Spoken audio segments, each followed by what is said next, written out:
Imagine doing the heavy lifting, mastering the techniques, and executing the intricate work, while the applause goes entirely to someone else.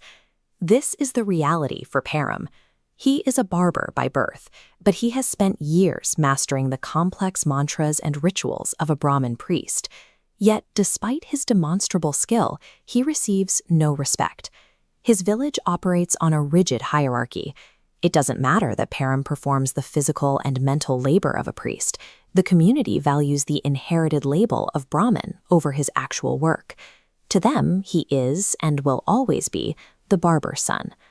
When a system refuses to recognize competence, it creates a powerful incentive to look for a shortcut.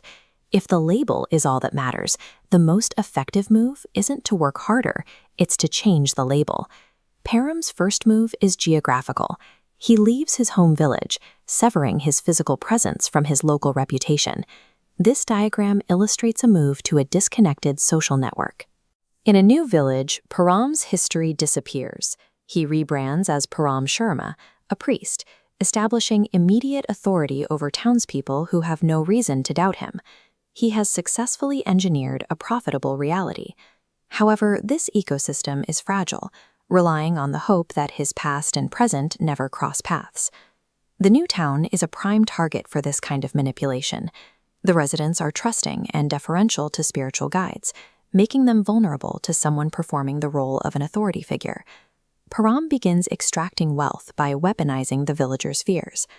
When a man describes a dream about a goddess, Param frames it as a divine warning, demanding donations of money and goods to perform a ritual for protection.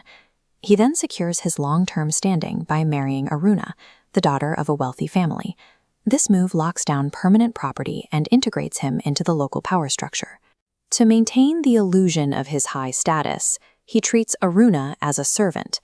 He demands foot massages and threatens her with the arrival of a second wife, using domestic cruelty to reinforce his fabricated superiority. The grift works as long as the victims believe their submission is a moral requirement. By acting like a tyrant, he makes his fake identity feel more real to those around him.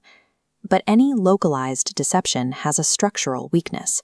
It only takes one person with a memory of the truth to collapse the entire operation.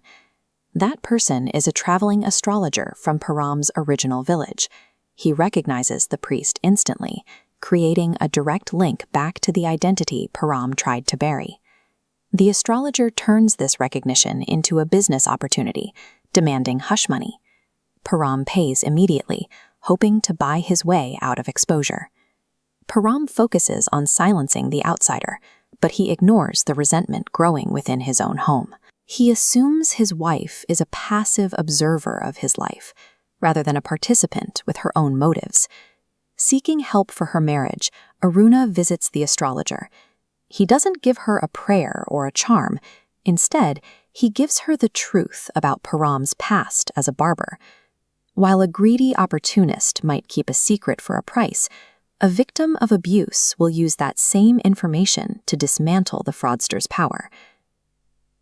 A traditional straight razor glints in the light. Aruna confronts Param while holding the razor, the physical symbol of his true profession. She recites his real name and his father's trade, stripping away his priestly mask in a single sentence.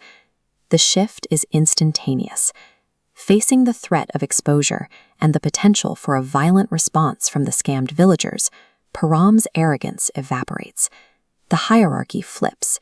The man who spent months demanding service is now on the floor, frantically massaging his wife's feet, begging her to keep his secret. The irony is that the very marriage he sought to validate his high status became the instrument of his total submission. Attempting to hack a social hierarchy through deception creates a persistent, invisible debt.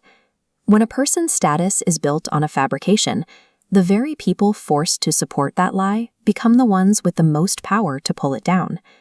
Param's search for unearned respect led him directly into a state of permanent subjugation. Authenticity is the only real foundation for social power. Authority derived from a lie is fragile.